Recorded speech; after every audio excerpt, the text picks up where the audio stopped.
येईल की याच्यामध्ये किती, कारण साधारणपणे तुम्ही बघितलं तर उदाहरण मी देत्या, लग्नाचा सीझन आता आटपलेला आहे, याच्यामध्ये इंटर मॅरेजेस किती झाले याचा डेटा आज आमच्याकडे असणं हे प्रॅक्टिकली शक्य नाहीये.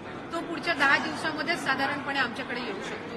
तुमचे सरकारी नोकरी लागलेले लाभार्थी किती आहेत ही आम्हाला एक स्क्रुटिनी आज आम्ही ही इनिशिएट करतोय, त्याच्यामुळे पुढच्या एक 10-15 दिवसामध्ये आम्हाला रफली किती पर्सेंटेज असेल हे याच्यातून आमच्या समोर येईल. बीडचे सरपंच मसाजोगचे सरपंच आहेत संतोष देशमुख यांच्या हत्ये प्रकरणात संपूर्ण राज्यामध्ये खळबळ उठलेली आहे. याच्यामध्ये खासदार बजरंग सोनवणे यांनी एक दावा केलाय की 11 तारखेला वाल्मिक कराड यांच्यावरती खंडणीचा FIR होतो आणि 12 तारखेला वाल्मिक कराड हे धनंजय मुंडेंच्या कार्यालयात पोलिसांना येऊन भेटलेत, असा एक दावा बीडच्या खासदारांनी केला. याच्यामध्ये आमच्या सगळ्यांची एक भावना आहे की जे त्या सरपंचांसोबत झालं, असोसिएट संतोष देशमुख सोबत झालं, त्यांच्या कुटुंबासोबत झालं हे चुकीचं आहे. साधारणपणे सरकार म्हणून मुख्यमंत्री, दोन्ही उपमुख्यमंत्री, सर्व लोकप्रतिनिधींची भूमिका ही आहे की त्या कुटुंबाला न्याय मिळाला पाहिजे. त्याच्यामध्ये वेगवेगळ्या पद्धतीचं राजकारण किंवा वेगवेगळ्या पद्धतीच्या चर्चा होणं न होणं, काहींना त्या ठिकाणी रोज माध्यमांसमोर येण्याचं सुद्धा हे झालेलं आहे. साधारणपणे सरकार म्हणून आमची भूमिका ही आहे की त्या कुटुंबाला न्याय मिळाला पाहिजे. ज्यांच्यावर त्या ठिकाणी अत्याचार म्हणजे जे मृत्युमुखी झालेले आहेत त्यांना न्याय मिळाला पाहिजे. या व्यतिरिक्त काही भूमिका ही त्या ठिकाणी सरकारची नाही. जे वेगवेगळ्या पद्धतीनं राजकारण करत आहेत ते त्यांच्या पद्धतीनं करतच राहणार आहेत, त्यामुळे त्याबाबत मी काही खऱ्या अर्थानं बोलून वेळ घालू इच्छित नाही. सरकार म्हणून आमची भूमिका ही आहे की त्या संतोषजी देशमुख आहेत यांच्या कुटुंबाला न्याय मिळाला पाहिजे. त्यांची मुलगी असेल, त्यांचं संपूर्ण कुटुंब असेल, हे माननीय मुख्यमंत्री आणि उपमुख्यमंत्री जे आहेत त्यांच्या संपर्कामध्ये आहे आणि त्यांना न्याय देण्याच्या दृष्टिकोनातून जी योग्य ती पावलं आहेत, कारवाई आहे ती शासनाकडून केली.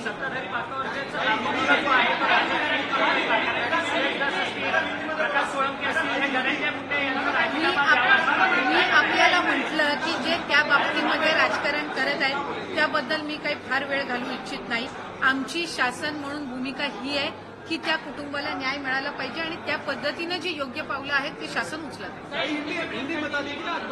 मुख्यमंत्री माझी लाडकी बहन ये जो योजना है, इस योजना में हमें कुछ पिछले 1-1.5 महीने से जो कुछ कंप्लेंट्स है वो प्राप्त हुई है और वो जो कंप्लेंट्स है उस बेस पे हमने हमारा GR में जो कुछ रूल्स एंड रेगुलेशंस जो उसमें इंक्लूड किए हैं उसी मुताबिक जो है हम कुछ वेरिफिकेशन, क्रॉस वेरिफिकेशन आगे के कुछ दिनों में करने वाले हैं. उसमें IT डिपार्टमेंट के साथ इनकम का क्रॉस वेरिफिकेशन हो, जो 4 व्हीलर व्हीकल्स हो उनका ट्रांसपोर्ट डिपार्टमेंट के साथ क्रॉस वेरिफिकेशन हो, आधार और नेमिंग का क्रॉस वेरिफिकेशन है और ये सब जो चीजें हैं वो हम करने वाले हैं. यहाँ पे जो पात्र हमारे लाभार्थी हैं उनमें उनको इस बात से कोई भी चिंता रखने की जरूरत नहीं है. हमें ज्यादा से ज्यादा लाभार्थियों को लाभ देना ही है, लेकिन कुछ जो कंप्लेंट्स हमारे पास आए हैं उसी के मुताबिक हम कुछ यहाँ पे वेरिफिकेशंस करने वाले हैं और जल्द से जल्द ये वेरिफिकेशंस है उस मुताबिक आगे की जो प्रोसीजर है वो की जाएगी. Thank you.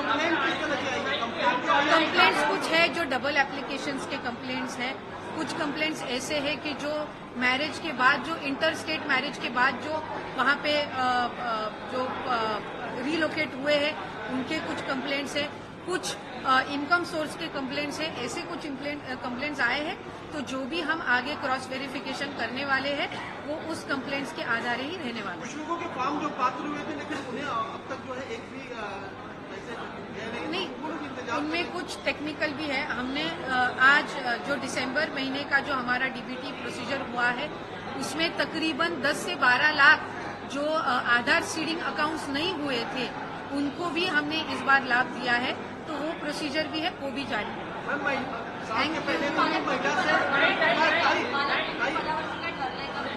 नाही, त्या संदर्भामध्ये जो योग्य तो निर्णय आहे ते राज्याचे मुख्यमंत्री आणि दोन्ही उपमुख्यमंत्री आमचे प्रदेश अध्यक्ष जे आहेत ते घेतील आणि लवकरच ज्या ज्या जिल्ह्याला आहेत त्यांचे पालकमंत्री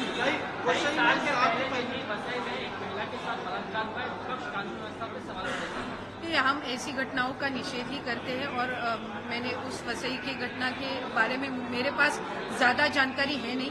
मैं तुरंत ही इस प्रेस इंटरैक्शन के बाद उसके बारे में जानकारी लूंगी वहाँ के लोकल जो पुलिस ऑफिसर्स रहेंगे उनसे, और जो भी हमें वहां पे करने की जरूरत होगी वो हम निश्चित रूप से करेंगे। आज की मंत्रिमंडल की बैठक में हमने एक निर्णय लिया है कि हमने जो मनोधैर्य की जो स्कीम है उसमें हमने कुछ चेंजेस, पॉजिटिव चेंजेस जो है उनमें हमने लाए हैं।